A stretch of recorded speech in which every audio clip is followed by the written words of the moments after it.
Hello students, myself doctor Ashish Shrivastava. और आज के इस छोटे से इंटरेस्टिंग लेक्चर में मैं आपको बताने वाला हूं कि आप किस तरह से एनिमल किंगडम के 11 फाइलम को याद रख सकते हैं। यानी कि एक सुपर ट्रिक आपको देने वाला हूं जिससे आप बहुत आसानी से एनिमल किंगडम के 11 फाइलम को बहुत आसानी से याद रख सकते हैं। तो देखिए, मेरी ट्रिक बहुत सिंपल है।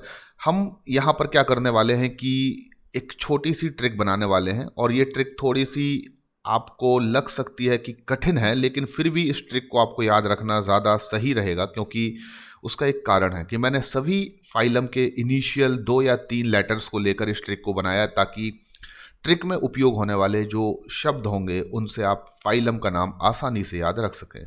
तो मैंने क्या किया है, जैसे कि पोरीफेरा में मैंने क्या ले लिया, पोर, POR, ठीक है ना। आप सीखिए, पोरीफेरा से हमने क्या ले लिया यहाँ पर, पोर। देन हमने क्या किया कि पोरीफेरा के बाद क्या आता है हमारा फाइलम, सिलेंट्रेटा, ठीक है ना। तो सिलेंट्रेटा में हमने क्या किया, केवल एक ही लेटर ले लिया, वो है C। ओके, देन हमने क्या किया, सिलेंट्रेटा के बाद कौन सा फाइलम आता है, तो हम बोलते हैं टीनोफोरा। तो टीनोफोरा में हमने इनिशियल 2 लेटर्स ले लिए, वो है C और T, ठीक है ना।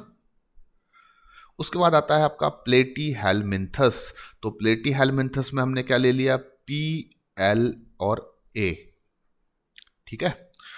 उसके बाद अगला जो आता है हमारा फाइलम, वो कौन सा फाइलम होता है, वो होता है नेमेटोहेलमिंथ, जिसको हम लोग एस्केलमिंथस भी कहते हैं। तो नेमेटोहेलमिंथ से हमने क्या ले लिया, NE। ओके, देन उसके बाद कौन सा फाइलम आता है, तो आप जानते हैं, उसके बाद एनिलिडा आता है। तो एनिलिडा से हमने क्या ले लिया यहाँ पर, अनिल, ANNEL,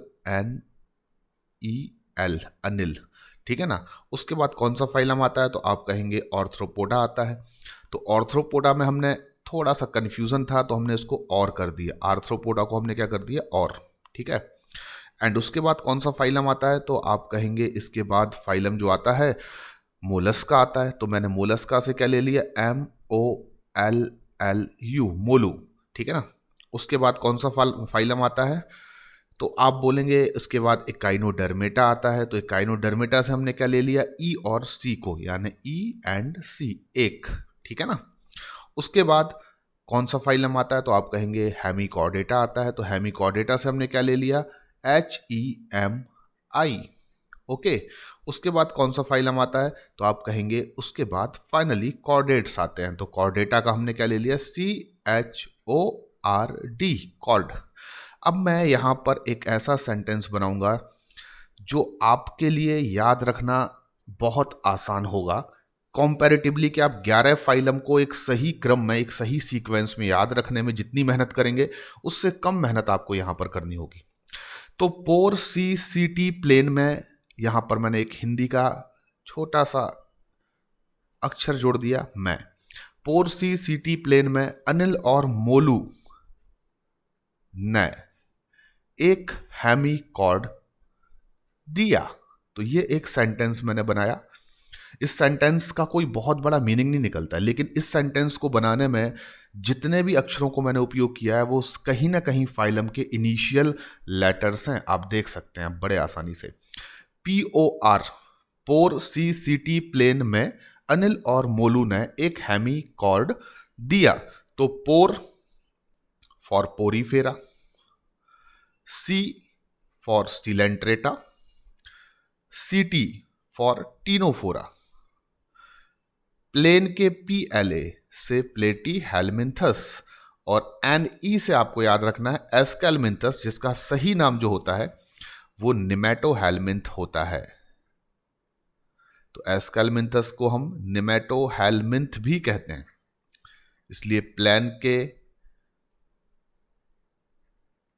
NE से आपको निमेटोहेलमिंथ याद रखना है, और इसका एक और नाम भी है एस्केलमिंथस, जो यहां पर लिखा हुआ है। उसके बाद अनिल से एनिलिडा, बहुत इजी है, देखिए ANNEL, मैंने यहां पर क्या लिया हुआ है, ANNEL, अनिल। एंड देन और से याद रखें आप आर्थ्रोपोडा, मोलू से आप याद रखें मोलस्का, MOLLU, मोलू से मोलस्का। E और C, एक से आप क्या याद रखें, इकाइनोडर्मेटा।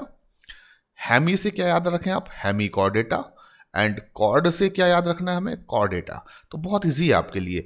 पोर सी सीटी प्लेन में अनिल और मोलू ने एक हेमी कॉर्ड दिया। पोर सी सीटी प्लेन में अनिल और मोलू ने एक हेमी कॉर्ड दिया। Pore for porifera, C for coelenterata, CT for ctenophora, PLA plane का PLA for platyhelminthes, NE for nematohelminthes, Anil for annelida और फॉर आर्थ्रोपोडा। मोलू से हम याद रखें मोलस्का। ई और सी एक से याद रखें इकाइनोडर्मिटा, हेमी से याद रखें हेमिकॉर्डेटा और कॉर्ड से याद रखें आप कॉर्डेटा। तो आई होप कि आपको ये ट्रिक बहुत अच्छी लगी होगी और आप इस तरीके से बहुत आसानी से 11 फाइलम एनिमल किंगडम के एक प्रॉपर सीक्वेंस में जिस तरीके से उनका इवोल्यूशन हुआ है आप याद रख सकते हैं। तो जब भी हम एनिमल किंगडम पढ़ना स्टार्ट करते हैं हमें बहुत ज़्यादा कठिन लगता है, लेकिन आपको बिल्कुल भी डरने की ज़रूरत नहीं है। आप मेरे पूरे लेक्चर्स देखते रहिए। मैंने बेसिस ऑफ क्लासिफिकेशंस में 13 बेसिस पर 13 अलग अलग लेक्चर्स बनाए हैं। अगर आप ये 13 बेसिस ऑफ क्लासिफिकेशन को अच्छे से पढ़ लेते हैं तो आप हर फाइलम के कम से कम 13 कैरेक्टरिस्टिक्स फीचर्स आसानी से याद रख सकते हैं और अपनी कॉपी पर लिख सकते हैं। तो thank you very much students for listening this interesting lecture. Thank you very much.